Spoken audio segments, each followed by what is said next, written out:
What if you could scale your business by 350%, 10x your audience, and position your company for a seven-figure exit, all by thinking differently about strategy and execution? That's exactly what today's guest has helped over 250 businesses do, and he's here to show you how. Today on the Pauline Chilton Show, we're joined by Justin Abrams, a top 1% management consultant and founder of ARYO Consulting Group. Justin's helped over 250 companies, from biotech startups to tech firms, scale faster, sell smarter, and build real sustainable growth. He's a master at merging data, strategy, and execution, whether it's refining your pitch, scaling your sales pipeline, optimizing SEO, or preparing for a 5 to 10-year exit plan. What started as a solo consulting gig on Upwork has grown into a trusted, results-driven consulting firm serving clients across a wide range of industries. Whether you're dreaming of leaving your 9-to-5, growing your business as a retirement fund, or looking for a smarter way to scale, Justin's insights are sharp, practical, and packed with takeaways you can use today. Let's get into it. Hi, Justin. Welcome to the show. It's so great to have you here. Thank you so much for having me, Pauline. I'm honored to be here. Thank you. You started consulting on Upwork and now lead a firm that's worked with over 250 clients, from solo founders to Fortune 500 companies. What were some of the big turning points in that journey, and how did you grow it into what it is today? Yeah, so I think the first turning point was just getting my first clients. Certainly was not aware that this was something that could be a real business and really get my first clients. Working in the W-2 salary world, that wasn't a thing that I could understand. And then as I look back, I think around the 1-year mark and really understanding that I'm trusted and I'm, respected by a lot of these executives, and that we have, 50 plus clients at that time, really made me feel confident about the future. I love the phrase on your website where you say working with your team is like therapy for your business. I love that. I love that. What does that actually look like for a client, and how does your process help them get unstuck and growing again? Yeah, so much like therapy, we're trying to discover parts of your business, both good and bad, and then trying to understand that future you, what that looks like, and how do we get there. So there's a number of ways that we can do that, but typically we don't have just a medicine or a pill that will just cure all of your issues away. It's really through talking, understanding the root cause, and then solving those root causes and then scaling to the next problem is extremely important. So I think about, a therapist as solving a lot of the issues, but the biggest part is just communicating and getting that person to share more, and so you can understand how to actually solve it. Wow. And you've helped generate over $1 billion in revenue and over $100 million in venture funding.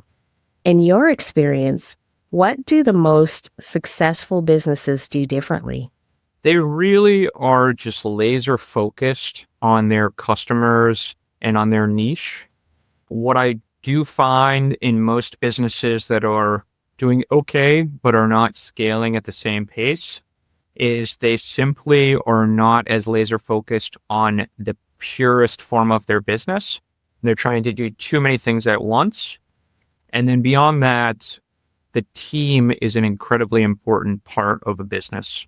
So if you have a team of, in a very small amount of A players, but a small team with only A players, it's, that can be extremely powerful, and it's an exponential benefit to your business. But if you start to lack in the team or some of those people leave, that's when you're kind of as a team struggling to really grow successfully. So a combination of laser focus on the customer and also having the best team possible. I love that. We hear a lot about strategy, but you also emphasize execution. How do you help businesses go from plan on paper to real world results?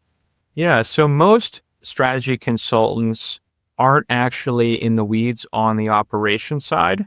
And so they come up with a really good plan on paper, but it doesn't have a lot of reality and it's not very much grounded in reality.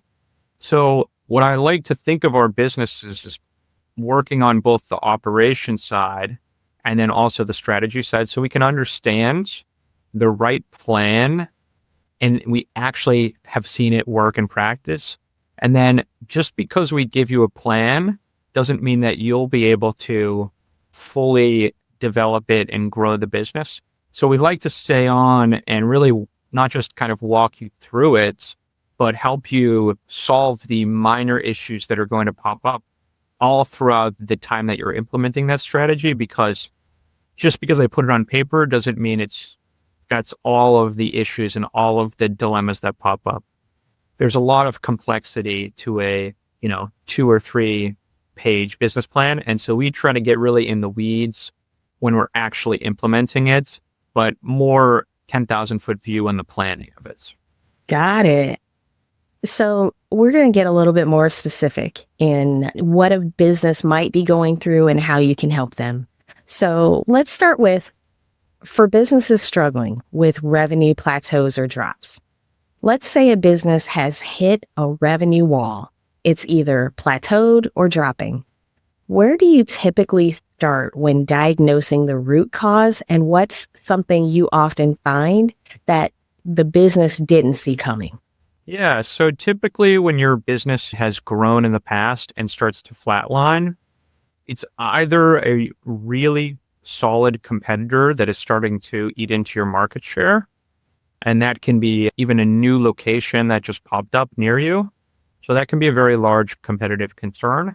And then the other would be if certain parts of your team or your infrastructure is not getting cared towards.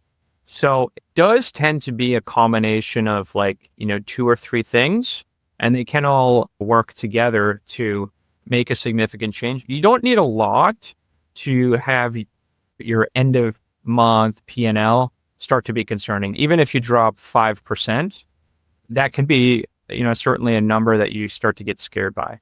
So I would definitely look first at any competition, and then also team, and then also the sales and the tech infrastructure. And how do tools like market segmentation or churn analysis actually help a company get back on track with growth? And can you share a story of how this kind of deep dive made a difference for a client? Yeah, so I'll talk about churn first because I do think it's really important. In theory, these are customers that have been with you for some period of time, and then all of a sudden they're leaving. So you have to ask yourself, why are they leaving? Is it price? Is it quality? Is it the delivery? Maybe a lot of times there's salespeople that over deliver and then they give it to the operations and the tech team, and they can't really perform the way that they were sold on. So you have to understand the reason for them leaving and then really try to patch those issues up, either through tech, through team, or through kind of processes in general. So I can tell you an example. I have a client, they used to be doing, let's say, around $100,000 a month in margin, in EBITDA, and they dropped about 50% over a year. And at first it wasn't as big of a deal because it was a somewhat seasonal business. And so, maybe they're losing 10% because of the season. And then maybe they have a rough Black Friday, and it just starts to become concerning over a period of time. What I immediately did was just go towards the sales funnel, because these are new customers they're typically coming in for a high ticket product. So why are we seeing such a poor conversion rate? And some of the basic things that we were finding was, and this is kind of hilarious, is the coupon code that was sent in the email was no longer valid. And so if they were historically seeing, let's say 5% that would convert on their email, Well, now if you go and you type in Pauline 2025 and you're not getting a coupon code, you're not just going to pay full price. You've already been anchored towards that. So something that was, kind of careless, but easily understandable. And then over a period of time, doesn't seem like an issue at first, but now you catch it and it's like, oh my God, duh. Like, what am I doing? So you'd be surprised. There's a lot of mistakes that are just because, we're building these CRMs and these tools that are reaching tens of thousands of people at once. Just a single mistake can really go a long way and cause a lot of profit loss. Oh, I totally feel that. I've gotten those text messages or emails from a company that I really like to shop with and got a coupon code and put in the discount code and it didn't work. Oh man. And just imagine thousands of people going through that and then going, oh, that's okay. I won't buy that this time. That can make a big difference. Wow. Yep. Pricing is something a lot of founders second guess. What are some common pricing mistakes you see? And how do you help clients find the sweet spot that boosts revenue and retention? Yeah. So most people, they have a pricing strategy one of two ways. Number one, they use the pricing that they've always been using. That's extremely common, especially in small businesses. They'll just say, well, we started at $500 for this, and so we're just going to keep it. And the problem that they find is that because inflation, is only maybe a few percent, and I know historically it's only been about 2 to 3%. Well, you don't want to necessarily raise the price from 500 to like 505. It doesn't look professional, but moving from 500 to 600 feels like such a dramatic jump. So they really struggle to find a good price point that doesn't make them feel cheap. So that's the first piece. And then the other piece is just anchoring towards a competitor. While I do think that these are fine to do, you really want to make sure that you're adding the price at least incrementally towards inflation, and even potentially charging for, say, like an implementation fee, some of these smaller fees that can at least break even on inflation, depending on your industry. But the biggest thing is really to understand that all pricing can be a race to the bottom. If you're trying to compete purely on price, you're never going to succeed because you're going to be too strapped to deliver on the actual product or service that you're selling. So I try to think of our businesses as, premium quality. And while that may hurt the total number of customers, usually they're better customers. They have, less concerns with the economy. They're not going to be as fickle on churn over small amounts of money. They're usually better customers in solid areas. And so it's one of those things where it may hurt the top of funnel, but in the long run, really focusing on premium quality and then handing that back into the operation side, getting the best, paying your team members, right? There's a reason why Costco pays their people better than most, right? It's like they want the really good quality versus just purely getting the cheapest possible people. And so for the businesses that are ready to expand, when a client comes to you ready to grow, maybe open a new location or go international, what are the key factors you look at in your feasibility analysis before giving them the green light? So I think a lot of people have this belief that the only way to grow 10x is to 10x the number of locations we have. And while that is, again, in theory, right, there's usually a lot better utilization rate in that one location if they just focus further on doubling their revenue on one of those locations and building the perfect mousetrap once and then duplicating again and again and again. And if you have a bad mousetrap that's kind of just chugging along, growing it further is not going to solve all your issues. If anything, it's going to make it far worse. So I really harp on them perfecting their thing that they're doing, their business that they're running.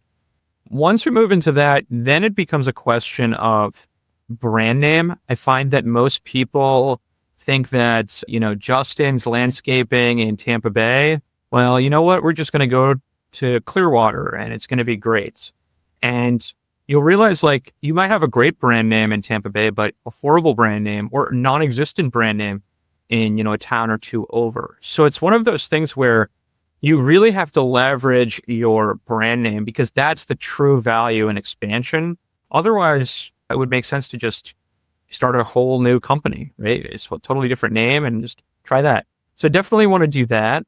And then also understanding how similar are these places to the current place that I'm in.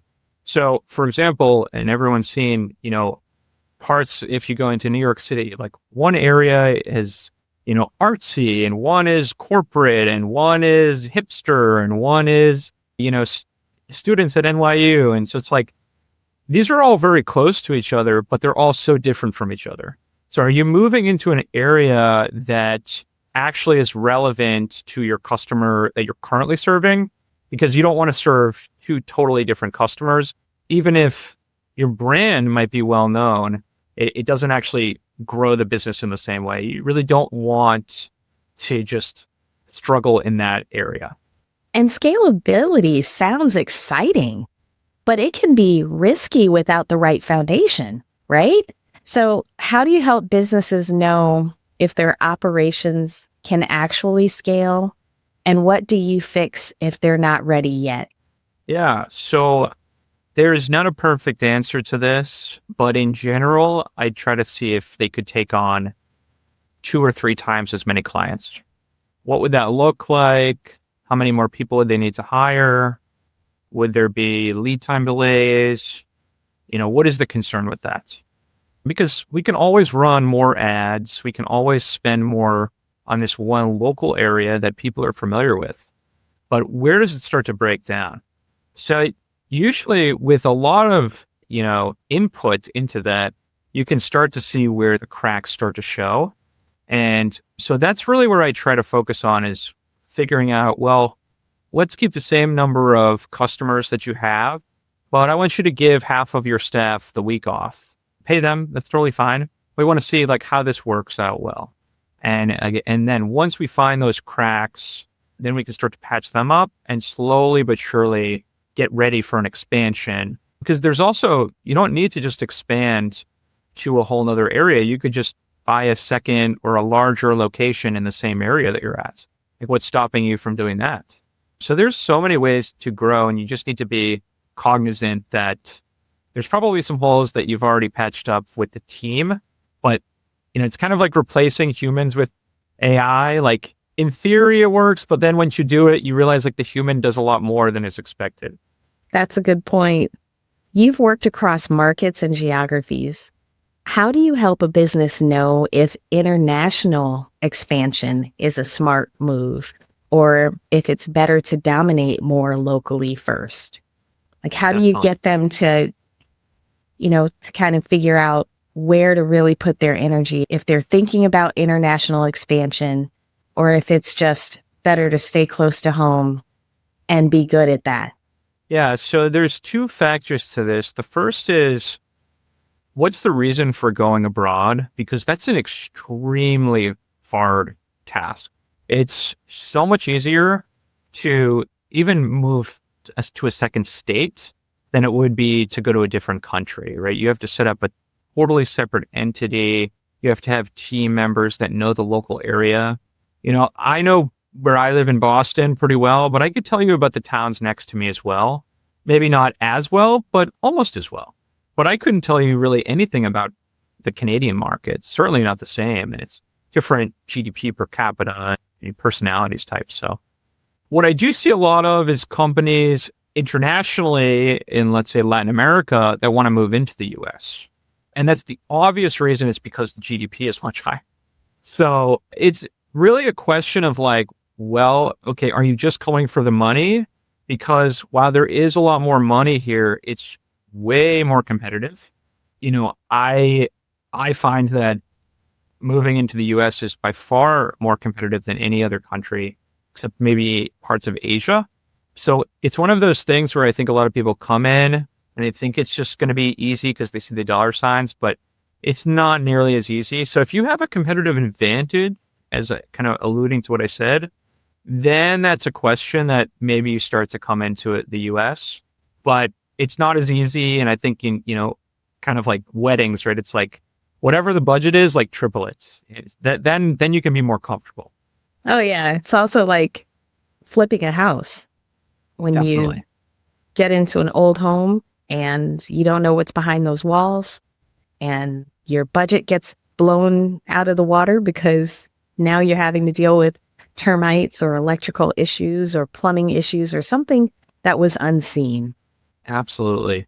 So for understanding the competitive landscape, a lot of business owners think they know who their competition is, but you dive much deeper. How do you help companies truly understand their market position in terms of price, quality, and brand perception?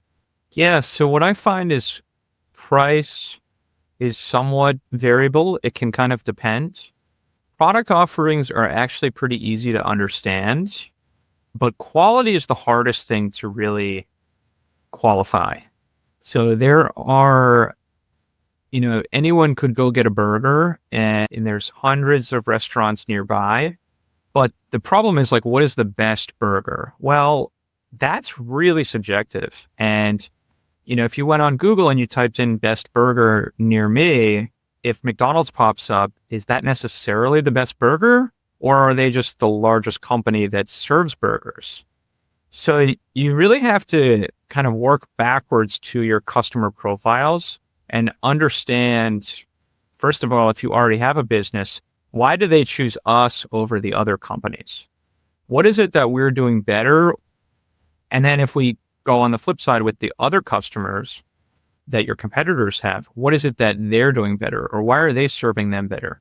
Is it, if you're a landscaper, is it that you have maybe worse qualities in certain parts of that landscaping skill set? Maybe you're worse with shrubs, or maybe you're worse at lawn mowing. What is it that they're doing better than you? And then you really have to, I always just recommend hopping on calls and just seeing, you can pay to get interviews with people and saying like, hey, what would it take for you to convert over? If I gave you $100 off, okay, that's a price thing. I don't want to necessarily compete on price, but like, what is it that they're doing better? Is it just that you have a good relationship? You'd be surprised how many it is. Just, I've been using Pauline for the last 5 years. She's excellent. I got no complaints, and the devil that I know is better than the devil I don't know. So it's really important to understand that, the like kind of breakdown in quality, and just understand that about half of them are never going to convert because they already have a relationship. Yeah, and when you talk about quality and value and all of that, what's the difference between competing on value versus competing on price? And how do you help clients choose the right positioning based on their market? Yeah, I mean, value is essentially price times quality. So again, value can be somewhat subjective, but I do think in the long run, you don't want to be stuck in the middle. And it's extremely hard to compete at the bottom unless you're a Walmart or a large corporation. It's extremely hard to compete there. So it's better to compete at the top, in the top 25%. And really, again, just focusing on having the best people and the best team, and your quality will really shine. And then really, when you think about the price, you can always compete a slightly down or give discounts to get people in the door. So, if someone has said, hey, I like working with you, but we're going to go with someone that's a bit lower cost, you can always say, listen, you've been a great client to us. We're going to give you a price match. Would you stay on? 95% of the time they'll stay, unless they're lying, in which case, they don't want to let you down hard. But again, you can't really solve that. Yeah. Can you share an example of a client who didn't realize how similar or different they were from their competitors until you ran the analysis? And what changed once they had that clarity? Yeah, so I see this a lot in the private equity roll-up side. So they'll buy a number of these companies. Let's just say it's a landscaper. It's easy to understand. So they buy a bunch of landscapers and they say, all right, well, we'll keep the price the same. The quality is going to stay the same as well. And, ultimately, if we keep doing this over and over and over, we'll get to $1 billion. And so when I look from a small business perspective in competing, I oftentimes can just say, well, the quality is actually going to drop off because if you have a large headquarter corporation, it's extremely hard to do quality control. So what I do tend to find is like, while they do maybe will beat you on price, it's actually very easy. Like you can, with, landscaping, it's easy. You could just drive by and we'll literally drive by homes and see like which one was done by the large private equity firm and which one was done by the small business. And it's pretty much a night and day.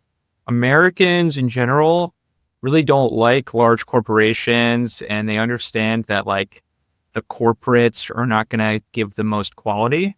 Now, that doesn't mean that people aren't going to be going to Walmart or Amazon, but for a lot of industries, they do kind of want to, represent the small guy. So it really just depends on the industry and trying to figure out like, you're probably going to beat them on care. So really make sure that shines. I like that last thing that you just said, to make sure that that care shine. For someone listening who's running on stress and barely keeping their business afloat, what's one thing they can do this week, right now, to get started, to get out of survival mode and start thinking like a strategist? Well, I would definitely talk to me. It's free. You can give me a call. But most people that I talk to, they haven't really understood that their marketing spend has quadrupled in the past few years. So, we're fighting over tariffs if they're going to be 20 or 30 or 40% more. But we're not really looking at the elephant in the room, which is marketing has quadrupled. So how do we continue to grow a business when, used to be 5% of our revenue, now it's 20%. That's not an easy thing to solve. And so I would say that's honestly one of the biggest catalysts for people reaching out. So the first thing I would do is just cut your marketing spend in half. Figure out how it is that you can do that. So obviously you could just, physically just cut the cost. If you're spending 10,000, just spend 5,000. But in reality, it's probably just a better lead qualifying. Your funnel is probably broken. Maybe the follow-ups or the email campaigns aren't as powerful. I speak with a lot of customers and their conversion rate is close to about, let's say, 1%. It's actually not that hard to get that conversion rate from 1% to about 5%. I could do that almost to any industry. The hard part is going from 5% to 10%. But that's only a doubling, whereas the 1 to 5, that's a 5x growth. You don't change anything with the number of leads that are coming in. You don't change anything else. It's just kind of tweaking that conversion rate. And so, if you want to 5x your company and you're at 1%, that's an easy way to do it. So you just kind of check your funnels and such. Justin, thank you so much for being here. Please share with the audience how they can connect with you and your firm. Yes, so I'm on LinkedIn. They can also look me up, Justin Abrams at ARYOCG.com. And I'm based in Boston and always happy to jump on a call. Great. Thank you so much for tuning in to this episode of the Pauline Chilton Show. If you enjoyed today's conversation, be sure to subscribe to our YouTube channel so you never miss an episode. We're excited to announce that we'll soon be hosting in-person events right here in the Tampa Bay area, bringing together entrepreneurs, thought leaders, and growth-minded professionals in a powerful way. To stay in the loop, visit thepaulineshow.com, join our email list, and follow us on social media. We're building something special, and we'd love for you to be part of it. Until next time, keep building, stay focused on your why, and remember, every step you take brings you closer to the business and life you're working for.